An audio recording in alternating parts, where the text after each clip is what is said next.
اعوذ باللہ من الشیطان الرجیم بسم اللہ الرحمن الرحیم رب اشرح لی صدری ویسر لی امری واحلل عقدۃ من لسانی ویفقہوا قولی۔ ہم دیکھ رہے تھے عظیم منتظم آپ صلی اللہ علیہ وآلہ وسلم۔ آپ صلی اللہ علیہ وسلم کے حسن انتظام کا ایک اور انتہائی اہم پہلو ملک کی تنظیم ہے۔ آپ صلی اللہ علیہ وآلہ وسلم نے کس طرح ملک کی تنظیم کی؟ ایک تو خود عرب کا علاقہ تھا، لیکن آہستہ آہستہ عرب کے وہ علاقے جو آپ صلی اللہ علیہ وسلم کی زیر نگیں آتے جا رہے تھے، آپ صلی اللہ علیہ وسلم نے ان کا انتظام کس طرح چلایا؟ مثلا مملکت بحرین کا رئیس مسلمان ہو گیا جس کا نام منذر بن ساوی تھا۔ اس کے علاوہ وہ اولا بن الحضرمی میں یہ دونوں افراد باری باری اس کے گورنر رہے۔ مملکت عمان کے حوالے سے ہم دیکھتے ہیں کہ عمر بن العاص رضی اللہ تعالیٰ عنہ کو گورنر مقرر کیا۔ امارت تیمہ کے حوالے سے ہم دیکھتے ہیں کہ یہودی حاکم تھا۔ الحمدللہ۔ بعد میں یزید بن ابی سفیان کو اللہ کے رسول صلی اللہ علیہ وآلہ وسلم نے مقرر کیا۔ مکہ میں عطا بن اسجد رضی اللہ تعالیٰ عنہ کو گورنر مقرر کیا۔ امارات ایلا میں عیسائی حاکم تھا۔ حضر موت میں زیاد بن لبید گورنر تھے۔ امارت دومتا الجندل میں عیسائی حاکم تھا۔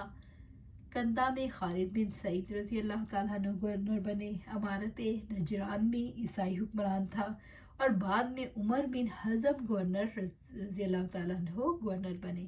یمن کا صوبہ مختلف حصوں میں تقسیم تھا۔ اس میں صفا کا حکمران مسلمان تھا، اور اس مملکت میں اگرچہ مسلمانوں کے ساتھ یہودی، عیسائی اور مجوسی بھی آباد تھے، لیکن ان کا سرکاری مذہب رسول اللہ صلی اللہ علیہ وسلم نے اسلام قرار دیا۔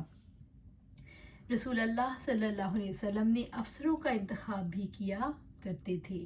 آپ صلی اللہ علیہ وسلم کے داخلی امور ہیں، جب مختلف ڈپارٹمنٹ ہوں گے تو اس کے لیے مختلف لوگوں کو مقرر کیا جائے گا۔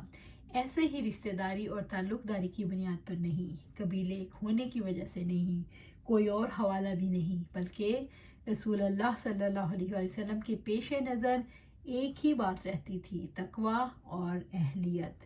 رسول اللہ صلی اللہ علیہ وسلم نے تقوی کے تحت علم و دانش اور عقل کو افسروں کے انتخاب کے لیے خاص اصول قرار دیا۔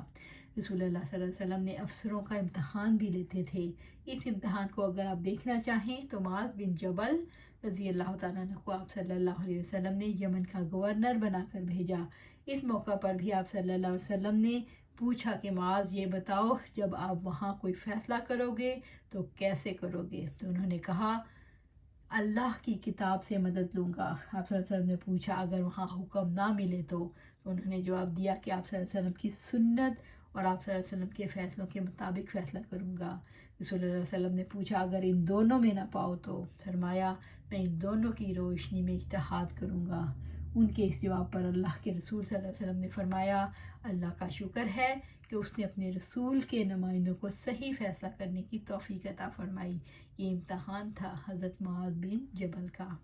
آپ صلی اللہ علیہ وسلم جب صوبوں والی حکمران بناتے وہ صرف حاکم نہیں ہوتے تھے بلکہ مبلغ اسلام تھے، معلم اخلاق تھے۔ یہ کیسا کامبینیشن ہے کہ منتظم ریاست ہے لیکن معلم اخلاق ہے، اور ساتھ ساتھ مبلغ اسلام بھی ہے۔ آپ صلی اللہ علیہ وسلم جب کسی کو مقرر کرتے تو صلاحیتوں کا جائزہ لے کر اسے مقرر کرتے تھے۔ عمرہ کے انتخاب میں آپ صلی اللہ علیہ وسلم کی پالیسی کا ایک اہم جز یہ تھا جو درخواست دیتا تھا آپ صلی اللہ علیہ وسلم اس کی درخواست ریجیکٹ کر دیتے۔ یہ بڑی خاص بات تھی آپ صلی اللہ علیہ وسلم کی پالیسی کی، اور کیوں؟ اس لیے کہ آپ صلی اللہ علیہ وسلم نے فرمایا ہم اپنے معاملے کو اس کے سپرد نہیں کرتے جو خود اس کا طالب ہو۔ سبحان اللہ۔ آپ صلی اللہ علیہ وسلم خود فیصلہ کرتے تھے کون اس کا اہل ہے۔ یہ نہیں کہا جاتا سی وی بنا کے لاؤ اور یہ کو کہ میں اس کے لیے قابل ہوں اور پھر اس کے لیے نہیں، آپ خود چنتے تھے۔ ہم کسی ایسے شخص کو عامل ہرگز نہیں بنائیں گے جو اس کی درخواست کرے گا۔ سبحان اللہ۔ ہمیں بھی یہ بہت غور و فکر کرنا چاہیے۔ جو بار بار کہے کہ یہ بس مجھے دے دو، میں کر سکتا ہوں، میں ہی اس کا ماہر ہوں، تو اسے پھر پتہ کیا چلتا ہے کہ اس میں اس میں کوئی کمی ہے، کچھ اس میں اس کی اپنی لالچ ہے، کیونکہ جو طالب گار ہے اس کے مقاصد مختلف ہو جائیں گے۔ جب ہم رسول اللہ صلی اللہ علیہ وسلم کی زندگی کو دیکھتے ہیں تو رسول اللہ صلی اللہ علیہ وسلم کا مشن ہمیں زیادہ وسیع نظر آتا ہے۔ اللہ کے رسول صلی اللہ علیہ وسلم کا مشن کیا ہے؟ اللہ کی زمین پر اللہ تعالیٰ کے نظام کو نافذ کر دیا جائے۔ پہلے مشن کیا تھا؟ دعوت اسلام کو پھیلانا۔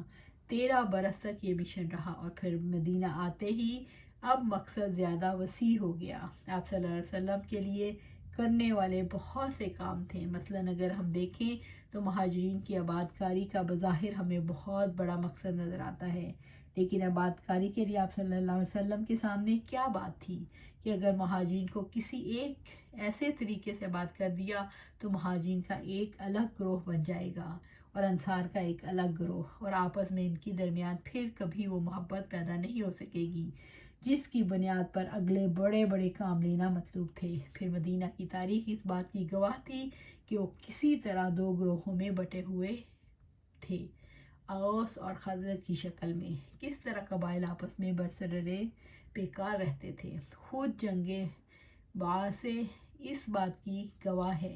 120 برس تک یہ جنگ جاری رہی جس میں اوس اور خزرج دونوں ایک دوسرے کے مخالف تھے، اور اس ماحول کے اندر ایک طرف تو ابھی نفرت کی فضا برقرار تھی، اسلام انہوں نے قبول کر لیا تھا لیکن ابھی اندر سے وہ تلخی نکلی نہیں تھی، اور دوسری طرف یہ کہ مہاجرین کی آباد کاری ایک بہت بڑا مسئلہ ہے، اور یہ خطرہ موجود ہے کہ کہیں مہاجرین اور انصار کے درمیان فرق والی صورتحال پیدا نہ ہو جائے۔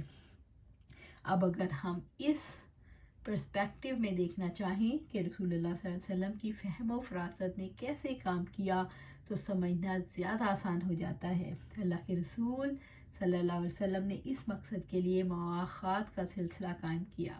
آپ صلی اللہ علیہ وسلم نے مواخات کے تحت ایک فیکٹر کو کنٹرول کر لیا کہ جو اہل ایمان تھے ان کے درمیان جو تصادم پیدا ہونے کا خدشہ تھا، اس کو تو آپ صلی اللہ علیہ وسلم نے ہینڈل کر لیا، لیکن جو غیر مسلم تھے ان کا کیا کیا جائے؟ یہود 10 قبائل تھے اور سب ایک دوسرے کے خلاف برسرے پیکار رہتے تھے، لیکن حق کی دشمنی میں یہ سب آگے آگے تھے۔ یہاں پر آ کر سب اکٹھے ہو جاتے تھے، تو آپ صلی اللہ علیہ وسلم نے مدینہ جانے کے بعد ایک معاہدہ کیا، اور یہ معاہدہ چند ماہ کے اندر اندر ہوا تھا۔ آپ صلی اللہ علیہ وسلم نے بڑا غور و فکر کیا۔ ہمیں اس کی تقریباً 47 شقیں ملتی ہیں جو ڈاکٹر حمید اللہ نے اپنی کتاب البصرہ قدسیہ صحیحہ میں واضح کی ہیں۔ رسول اللہ صلی اللہ علیہ وسلم نے یہود کے ساتھ اس میثاق کے تحت معاہدہ حسن جوار کیا، اور آپ صلی اللہ علیہ وسلم نے قبائل کے لیے ایک تنظیم بھی قائم کی۔ آپ صلی اللہ علیہ وسلم نے کس طرح اسلامی شہریت کی تنظیم کی، اس کے اصول وضع کیے۔ سب سے پہلی چیز ہمیں میثاق مدینہ نظر آتی ہے، اور دوسری اہم چیز جو اس حوالے سے ہمیں نظر آتی ہے وہ داخلی امور ہیں، یعنی جو مدینہ کے اندر کا ماحول تھا، جو آپ صلی اللہ علیہ وسلم کی ریاست کے اندرونی مسائل تھے، آپ صلی اللہ علیہ وسلم نے ان کی کیسے تنظیم کی۔ تیسرا اہم فیکٹر داخلی امور کے ساتھ خارجی امور کا نظر آتا ہے۔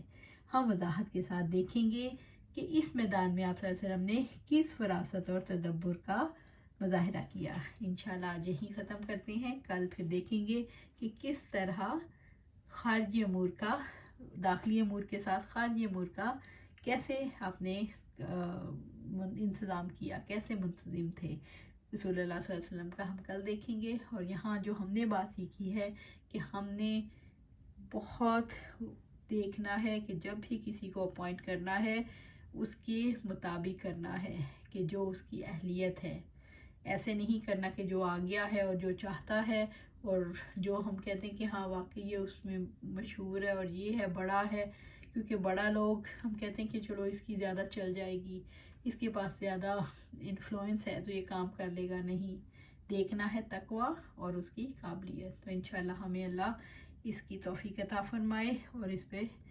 کامزن کرے، کیونکہ آج جس ماحول میں ہم رہ رہے ہیں اس کی بہت ضرورت ہے۔ آمین یا رب العالمین۔